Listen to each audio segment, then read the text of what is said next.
Assalamualaikum warahmatullahi wabarakatuh.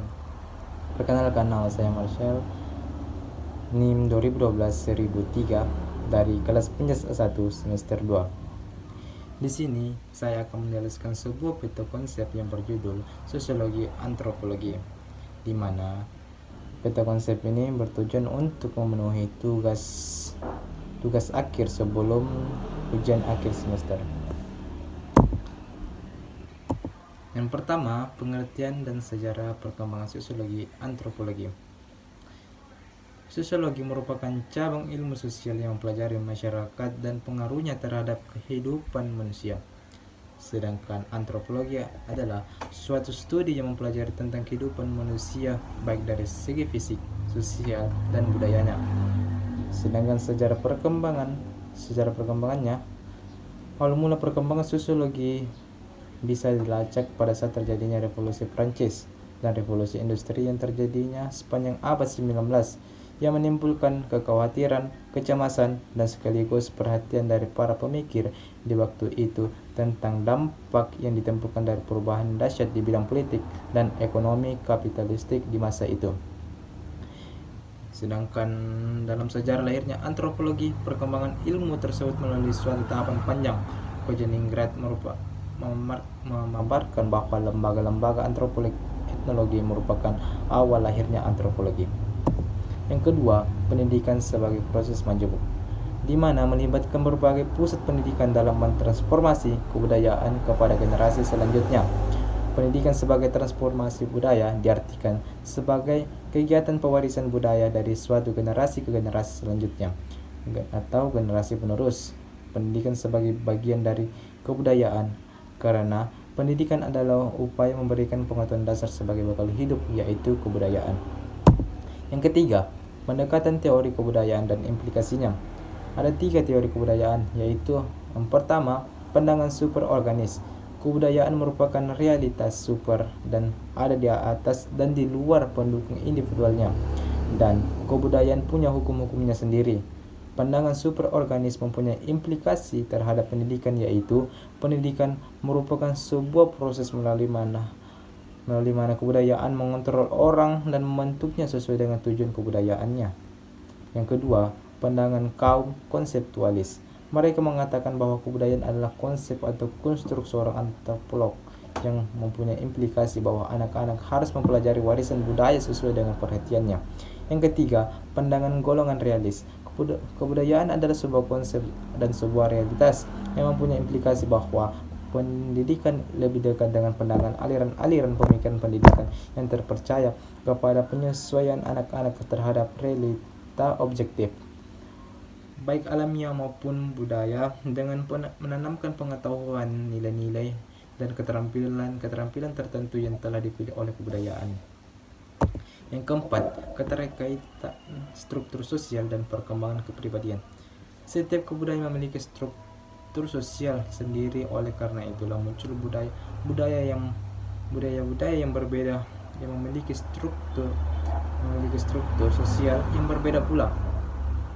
Hal ini menyebabkan beraneka ragam struktur sosial yang tumbuh dan berkembang. Kemudian hal yang mempengaruhi struktur sosial adalah keadaan geografis mata pencarian pembangunan.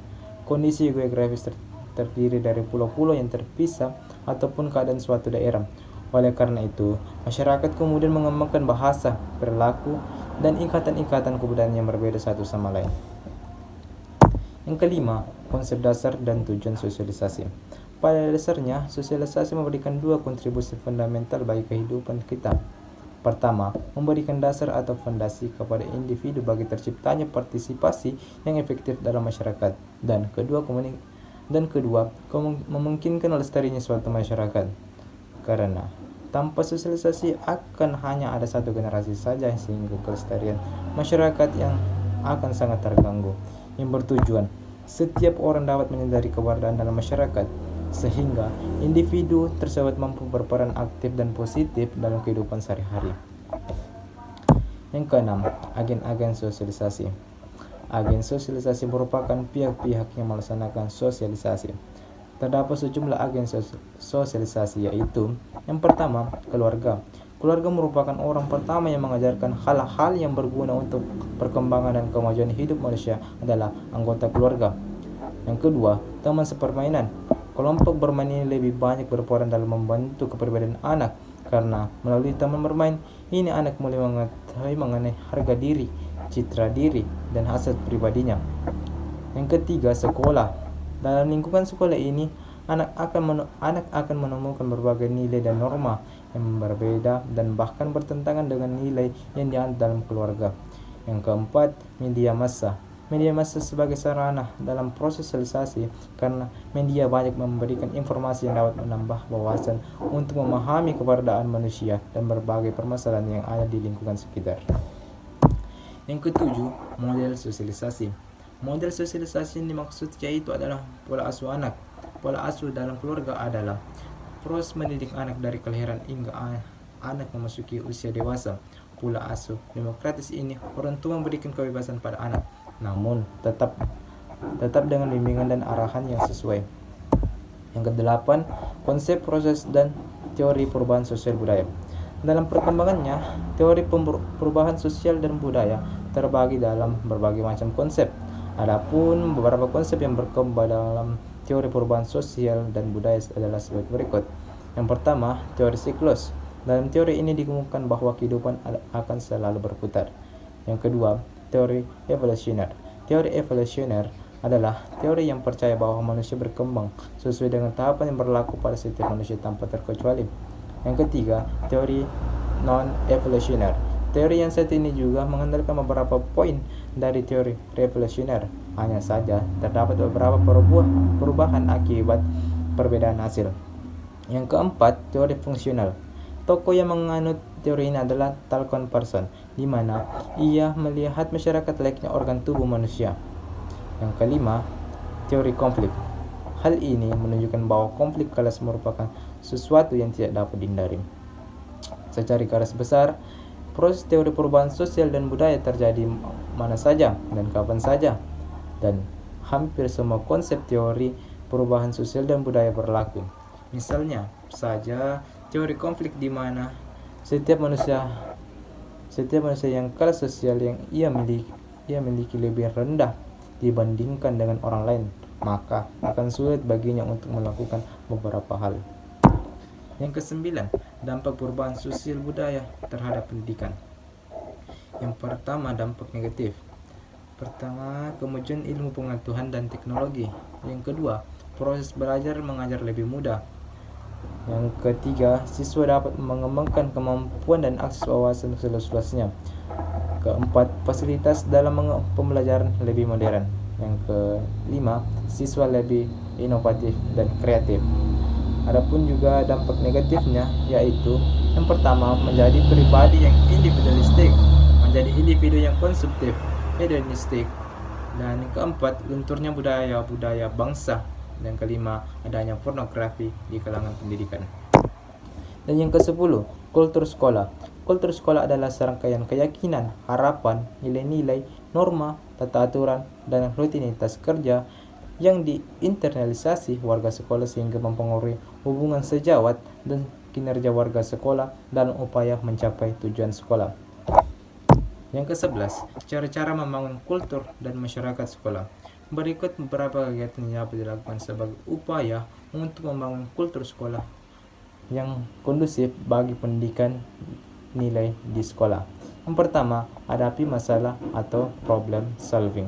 Murid diajak berdiskusi untuk memecahkan suatu masalah konkret. Yang kedua, reflective thinking atau critical thinking.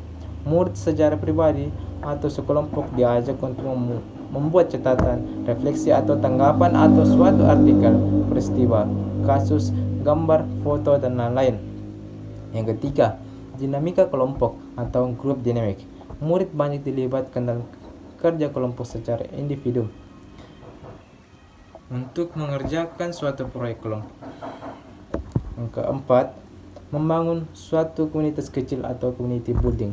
Murid suatu kelas diajak untuk membangun komunitas atau masyarakat mini dengan tatanan dan tugas-tugas yang mereka putuskan bersama secara demokratis. Yang kelima, membangun sikap bertanggung jawab atau responsibility building. Murid diserahi tugas atau pekerjaan yang konkret dan diminta untuk membuat laporan sejujur-jujurnya. Yang ke-12, pendidikan multikultural. Pendidikan multikultur adalah suatu pendekatan progresif untuk mengubah pendidikan yang secara menyeluruh, mengkritisi, dan menunjukkan kekurangan, kegagalan, dan praktek diskriminasi dalam pendidikan. Hal ini didasarkan pada cita-cita tentang keadilan sosial, persamaan pendidikan, dan dedikasi untuk memfasilitasi pengalaman-pengalaman pendidikan di mana setiap siswa dapat meraih potensinya sebagai pelajar dan sebagai makhluk yang aktif dan sadar secara sosial dalam tingkat lokal, nasional, dan global. Yang ke-13, fenomena sosial budaya dalam pendidikan. Fenomena sosial budaya seperti pendidikan multikultural penting untuk dipertimbangkan dalam pengembangan kurikulum. Menurut Hamin Hasan, masyarakat dan bangsa Indonesia memiliki tingkat keragaman yang tinggi, mulai dari dimensi sosial, budaya, aspirasi politik, dan kemampuan ekonomi. Keragaman tersebut berpengaruh langsung terhadap kemampuan guru dalam melaksanakan kurikulum. Dan yang terakhir, pemikiran kreatif dan proaktif dalam mengatasi masalah pendidikan.